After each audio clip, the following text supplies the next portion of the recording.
Florecemos en Resistencia. Bienvenidas y bienvenidos. Este es un espacio de diálogo abierto y profundo, diseñado para abordar de manera frontal temas de interés y coyuntura social, relacionados con la violencia de género.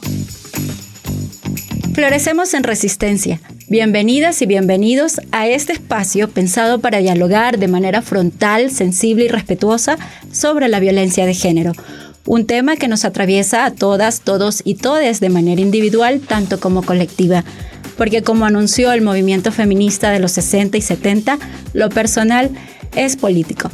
Soy Mariela Tuárez y quiero agradecerles por acompañarnos en este nuevo programa en el que conversaremos sobre el contexto de violencia en Ecuador y el impacto que tiene en la vida de las mujeres y niñas. Quiero saludar y presentar a nuestra invitada de hoy, Elizabeth Arauz. Es antropóloga, máster en género, sociedad y políticas y actualmente es técnica especialista en ayuda humanitaria de ONU Mujeres Ecuador. Bienvenida, Eli, gracias por estar aquí. Muchísimas gracias, Mariela. Es un gusto poderles acompañar. ¿Cómo estás, Eli? Cuéntanos un poquito más sobre quién eres para que las personas que nos miran, que nos escuchan, puedan conocerte. Muchísimas gracias, Mariela. Mi nombre es Elizabeth Arauz Ortega. Yo actualmente trabajo en ONU Mujeres, de hecho desde hace algún tiempo. Mi formación principal es de antropóloga y desde ese lugar pues he podido trabajar varios temas relacionados con la vida de las mujeres, con los derechos de las mujeres. Gracias, Eli. Vamos a iniciar este diálogo y antes quiero compartir con ustedes algunos de los datos que nos interpelan como sociedad en este momento. Ecuador es un país que enfrenta una situación de inseguridad sin precedentes.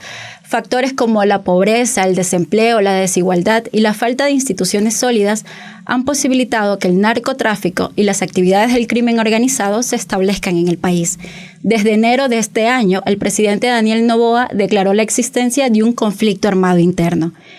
En 2023, Ecuador alcanzó una tasa superior a 47 homicidios por cada 100.000 habitantes, cifra que lo ubicó en el puesto 11 de los más peligrosos del mundo, según el informe del Índice Global del Crimen Organizado 2023. Según datos del Consejo de la Judicatura, en 2022 se registraron 424 víctimas de femicidio y muertes violentas. En 2023 se reportaron 584, de las cuales más de 170 ocurrieron en sistemas criminales y hasta mayo de 2024, 108 mujeres fueron víctimas de femicidio. En Ecuador, una mujer es asesinada cada 27 horas. Para las mujeres en movilidad humana, los riesgos aumentan por su situación. Por otra parte, en 2023, el Ministerio del Interior de Ecuador registró al menos 770 homicidios de niños, niñas y adolescentes. También se reporta reclutamiento forzado de adolescentes por parte de grupos armados y las instalaciones médicas y las escuelas están bajo asedio. La violencia sexual y la violencia psicológica a mujeres constan como las principales formas de violencia más recurrentes en este contexto. Queremos nuevamente agradecer a Elizabeth por estar acá y sabemos, Elizabeth, que en los contextos de emergencia las mujeres viven unos impactos diferenciados. Las mujeres, niñas y niños viven unos impactos diferenciados que las ubica en una situación también de riesgo. Queríamos preguntarte primero cómo ha impactado este contexto que describimos en la vida de las mujeres, en la vida cotidiana de las mujeres, de las niñas y de los niños. Bueno, creo que para todo el país y para todas las personas, seamos hombres, mujeres, niñas, niños, la situación actual del país resulta un factor de mucho riesgo, de mucho impacto para la vida cotidiana de las personas, ¿no? Esto ha regulado el uso de los tiempos de las mujeres, ya hablando más específicamente de ellas, el uso del espacio público. ¿Pueden las mujeres o no actualmente acceder al espacio público? Por ejemplo, en territorios de frontera o en Guayaquil o en ciudades donde hay un mayor índice de inseguridad. Las mujeres tienen que replegarse a horas más tempranas hacia sus hogares, tienen que hacer un uso limitado del espacio público Y resulta que esto es parte de una violencia estructural que está teniendo lugar en nuestro país y que se suma a la histórica violencia de género que venimos enfrentando desde hace muchos años. Entonces, digamos que las mujeres en nuestro trayecto de trabajar por la eliminación de la violencia de género con foco en las mujeres, pues habíamos visto que no solamente el hogar es un espacio de violencia, sino también el espacio público. Pero sumado a la inseguridad, el espacio público se vuelve un lugar donde las mujeres tienen que prevenir mucho cómo van a actuar, en qué lugares van a estar, incluso cómo se deben vestir, por dónde transitan y por dónde no, debido a toda esta presencia de grupos de crimen organizado, de inseguridad generalizada. Y bueno, eso también significa que permanezcan más tiempo en sus hogares. No hemos superado los problemas que tenemos de violencia intrafamiliar. Entonces las mujeres, al replegarse a sus hogares, también les toca enfrentar el fenómeno de la violencia intrafamiliar de manera más directa, de manera más fuerte. Un poco parecido también a los tiempos de la pandemia, ¿no? Que las mujeres permanecíamos totalmente encerradas con los hombres, con las personas violentadoras, ¿no? Un poco también sí. Se repite ese escenario. Justamente se repite, pero además es un tiempo de continuidad, ¿no? Porque tuvimos la pandemia y en la pandemia justamente tuvimos que estar en los hogares, como bien lo dices, Mariela, pero luego terminó la pandemia y resulta que el espacio público ya no es el espacio público previo a la pandemia. Es un espacio público que está caotizado, que es mucho más violento para las mujeres y no solamente para ellas, también para sus niños y niñas. Los espacios que brindan atención a las personas ya no pueden ofrecer sus servicios a todas las horas. O tenemos territorios como por ejemplo Esmeraldas, donde quizás un espacio, un servicio público, una maternidad, un servicio de atención, digamos a la salud sexual y reproductiva puede estar en un territorio tomado por un grupo de delincuencia organizada. Entonces esto necesariamente va a significar que la mujer deba pensar en unos horarios para asistir, quizás en desplazarse a otro lugar para recibir esa atención, ¿sí? Entonces realmente se vuelve un juego con unos efectos muy directos en la vida de las mujeres y en el uso de los espacios. Y Eli, ¿cómo podríamos caracterizar la violencia que se ejerce sobre los cuerpos feminizados y sobre los cuerpos de los niños y niñas en este contexto? Bueno, tienes varios tipos de violencia, ¿no? Tenemos sobre todo violencia sexual, tenemos temas de trata, de tráfico de mujeres y niñas. Luego de la pandemia, en los temas de trata, sobre todo con fines de explotación sexual, ahí creo que cabe mencionar que las formas de captación y de explotación de las mujeres y niñas ha cambiado, porque se empiezan a usar nuevas formas, nuevas tecnologías, ¿no? Se empiezan a usar las redes sociales para captar, pero también para explotar a mujeres y niñas, ¿no? Adicionalmente a esto, pues los niños, los hijos de las mujeres en ciertos territorios están siendo reclutados por bandas criminales, ¿no? Esto también ha significado que muchas mujeres prefieran no mandar a los niños al sistema, a las niñas y niños al sistema educativo y prefieran tenerlos en casa, ¿no?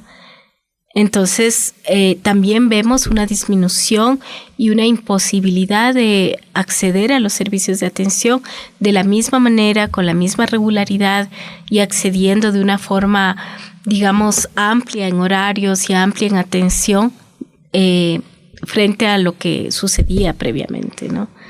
Claro, y digamos que si quisiéramos como mirar hacia atrás, hacia, digamos, un contexto previo al de la pandemia, con unas características de la violencia que se ejercía sobre las mujeres y en el contexto actual, no sé si tú podrías como hacer unas diferencias o marcar unas diferencias entre cómo era esa misma violencia psicológica o esa misma violencia sexual, cómo se diferencia de esas mismas formas, pero que se vive ahora.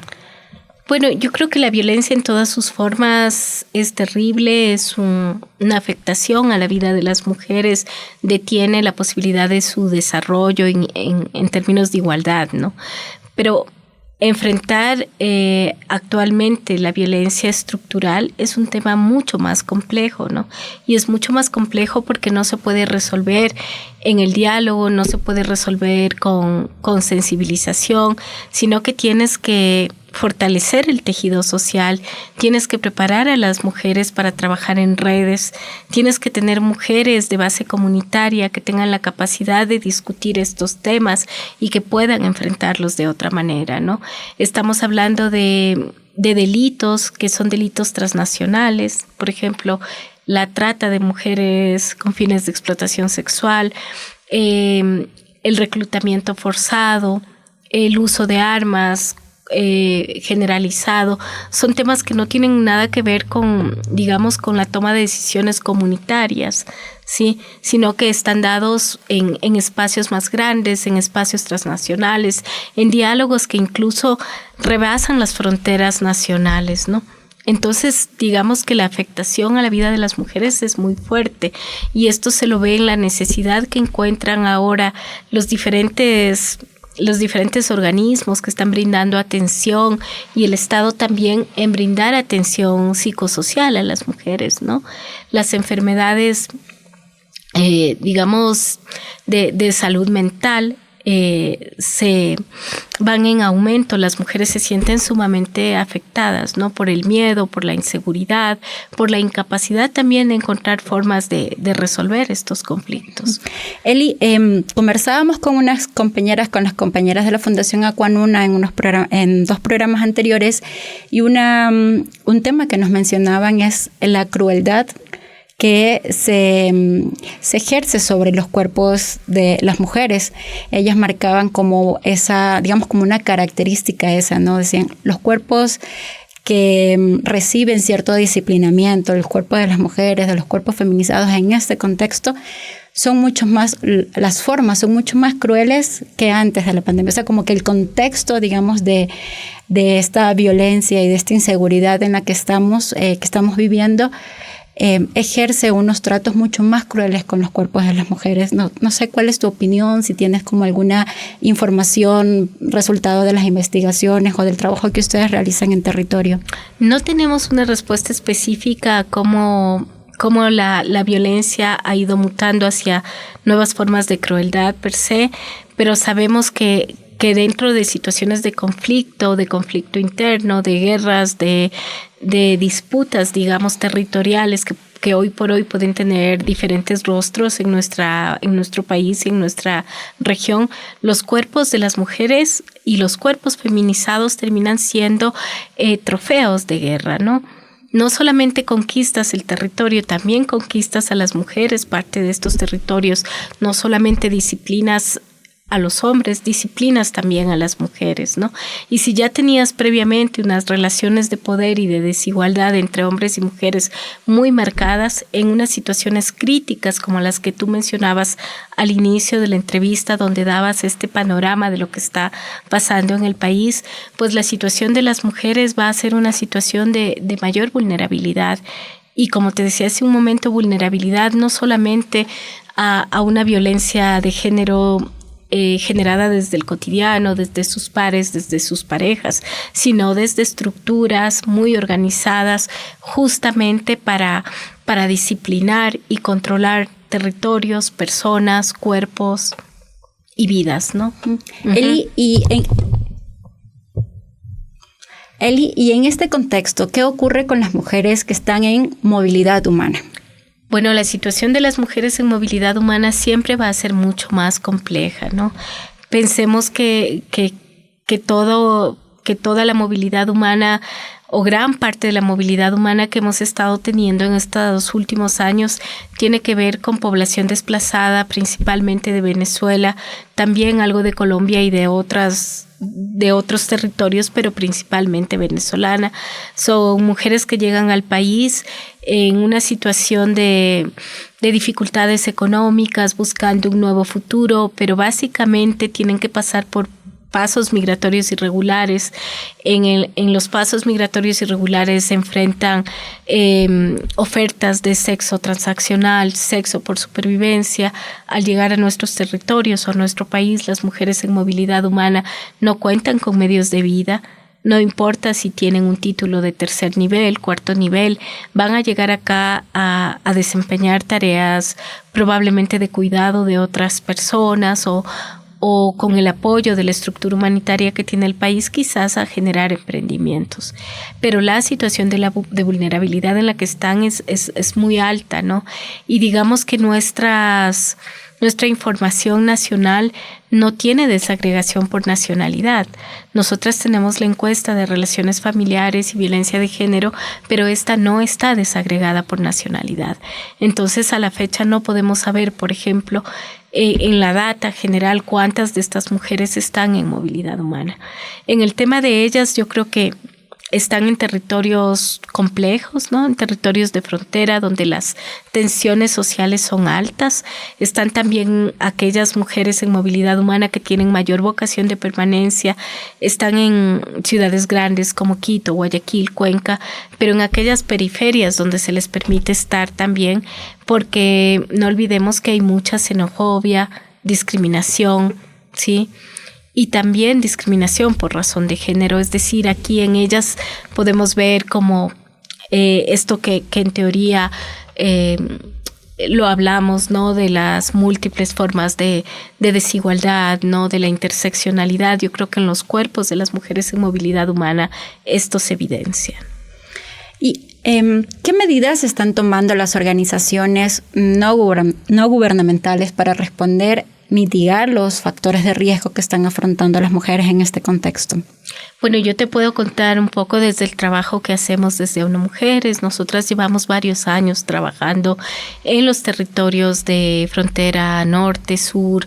Actualmente llevamos otros programas también que tienen que ver con temas de paz y seguridad, es decir, fortalecer las capacidades de las mujeres para responder desde su agencia personal a la situación de inseguridad generalizada. Somos parte de un programa interagencial en la ciudad de Guayaquil, donde ONU Mujeres trabaja junto a UNODC, junto al PNUD, y en nuestro caso trabajamos por fortalecer estas capacidades de las mujeres, por evidenciar también que las mujeres, si bien estamos en situación de vulnerabilidad, también tenemos muchos aportes que dar, tenemos mucha agencia propia y que en situaciones de conflicto podemos ser parte de las soluciones también, ¿no?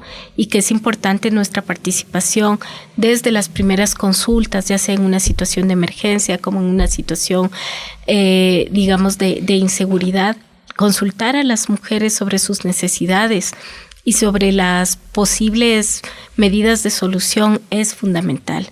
Es decir, las mujeres, en nuestro caso, son parte de la identificación de la problemática, pero también de las respuestas y de brindar soluciones.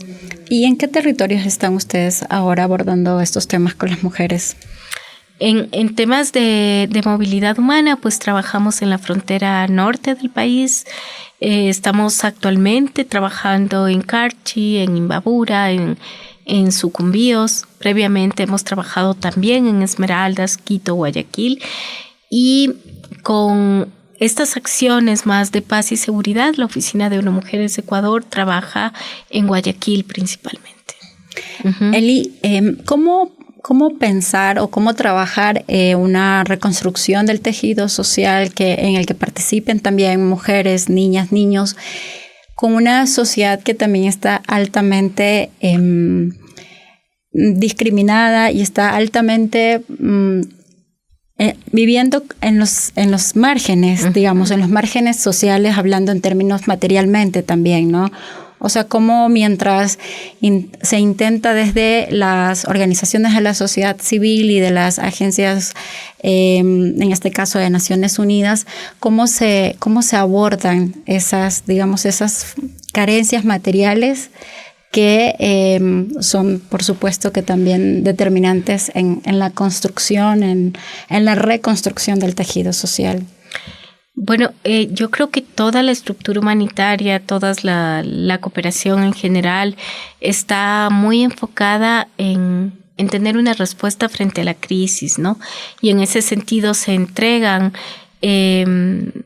a través de diferentes mecanismos, digamos, de entrega de capital semilla, de fortalecimiento de capacidades, a través de una serie de metodologías ya aprobadas, digamos, en el mundo humanitario, para brindar a las personas mayores capacidades para responder a sus necesidades económicas y para generar mayor vocación de permanencia y mayor tejido social. Pero adicional a esto, es fundamental pensar también en el desarrollo, es decir, acciones de mediano plazo, de largo plazo, pero en este momento, en la actual situación del país, es sumamente importante también pensar en la paz y la seguridad, es decir, hacer esta triada, ¿no?, de la respuesta inmediata, ¿sí?, el desarrollo de las personas y la construcción de territorios con mayor paz y más seguridad. De acuerdo. ¿Cómo podríamos definir o cómo podríamos, tú lo decías hace un momento, cómo afecta la inseguridad y la violencia al acceso de las mujeres a los servicios esenciales, uh-huh, a la salud, a la educación, a la justicia, que sabemos que es como un tema bastante que tiene unos déficits bastante particulares en el contexto ecuatoriano, pero en este contexto también tiene ciertas afectaciones directas a las mujeres. ¿Cómo son esos factores en este momento? ¿Cuáles son como las diferencias o las dificultades de acceso que tienen las mujeres para los servicios, digamos, institucionales, estatales? Bueno, hay una fuerte dificultad actualmente de que los servicios operen con normalidad, ¿no? Tenemos en el país, tenemos cada mes, cada 2 meses alguna eventualidad, por un lado. Hay una movilidad fuerte, ¿no?, del funcionariado público. Siempre se los están cambiando, se está renovando, digamos, este cuerpo de servidores públicos. Y yo creo que desde las organizaciones hacemos un trabajo importante por fortalecer las capacidades de las personas que brindan servicios públicos, para que conozcan con claridad sus competencias, para que las personas también conozcan sus derechos. Y creo que este es el tipo de trabajo que se tiene que seguir haciendo, ¿no? Pero sin embargo, también hay factores adicionales, como lo que hablábamos hace un momento, ¿no? Servicios de atención que están ubicados en zonas de alto riesgo, en zonas de inseguridad. Entonces, creo que como país necesitamos empezar a pensar que quizás ciertos servicios tengan que llegar a la comunidad, ¿no? Que quizás pensar en los servicios itinerantes es importante. Antes hablábamos de servicios itinerantes para las zonas rurales, ¿no? Quizás es un momento importante para pensar que lo itinerante también tiene que ser en estos territorios más cercanos, pensando en los riesgos que enfrentan las diferentes poblaciones. Por ejemplo, los niños y niñas, cuando se desplazan para una capacitación, quizás les ofrecemos un espacio seguro, pero ¿cómo nos vamos a asegurar de que esos niños y niñas retornen de manera segura a sus hogares, ¿no? Y cómo podemos garantizar un mayor acceso, ¿no?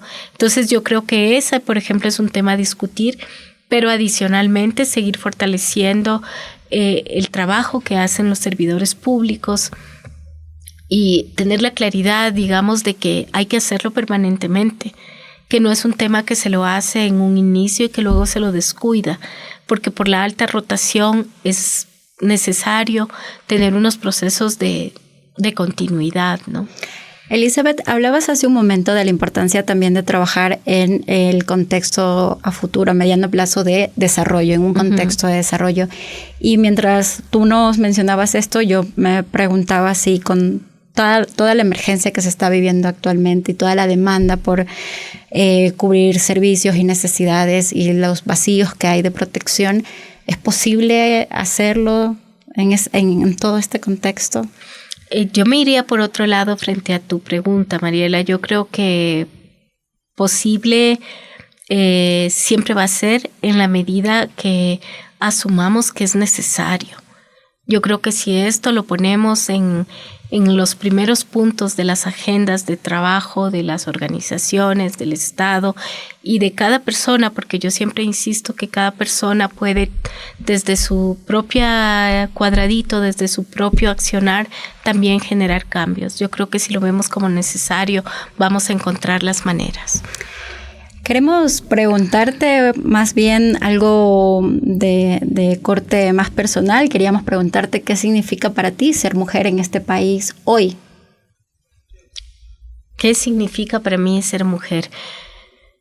Bueno, significa la oportunidad desde un grupo que permanentemente nos están llamando vulnerables, colocar la voz y hacer el llamado para decir que no somos vulnerables, que somos vulneradas, pero que tenemos mucho que aportar y que estamos de hecho cotidianamente aportando en todos los ámbitos de la vida, ¿no?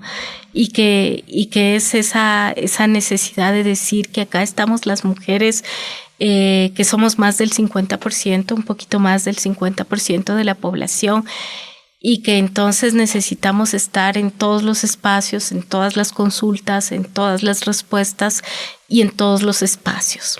¿Cómo en este contexto que hemos estado conversando el día de hoy se puede florecer en resistencia? Se puede florecer en resistencia desde el convencimiento que un cambio siempre es posible. Creería, Mariela, que sin perder la esperanza, que esa es siempre la clave, ¿no? Sin perder la esperanza. Gracias. Estamos conversando con Elizabeth Arauz, es de técnica de Naciones Unidas, de ONU Mujeres. Queríamos también preguntarle a Elizabeth si nos podría compartir el título de algún libro, de alguna película, canción, disco, artista u obra de mujer que haya marcado su vida o que haya conocido recientemente. Qué difícil pregunta, ¿no? Yo creo que son muchas las mujeres que nos marcan desde que nacemos, ¿no? Son muchas las historias de mujeres que nos atraviesan, que permanecen con nosotras y nos construyen. Pero si me pones a pensar, se me ocurre el libro de Yoconda Belli, La mujer habitada. Creo que para mí significó mucho cuando lo leí muy jovencita, y toda esta historia de una mujer que vuelve a un México diverso, pluricultural, y a relacionarse con una mujer indígena a través de un árbol, creo que relata mucho de lo que somos las mujeres latinoamericanas. Qué lindo. Luego está también El país de las mujeres. De las mujeres. Sí, es unos libros bien bonitos. Así finalizamos este espacio. Agradecemos a Elizabeth por este diálogo. Esperamos que la conversación de hoy haya inspirado nuevas reflexiones y acciones para una vida libre de violencia contra las mujeres, niñas y niños. Muchas gracias a todos por acompañarnos. Hasta la próxima. Así finalizamos este espacio de diálogo y reflexión. Esperamos que las conversaciones de hoy hayan inspirado nuevas reflexiones y acciones contra la violencia de género. Un programa de Aquanuna y Medicus Mundi Mediterránea con el apoyo de Generalitat Valenciana en coproducción con Corape.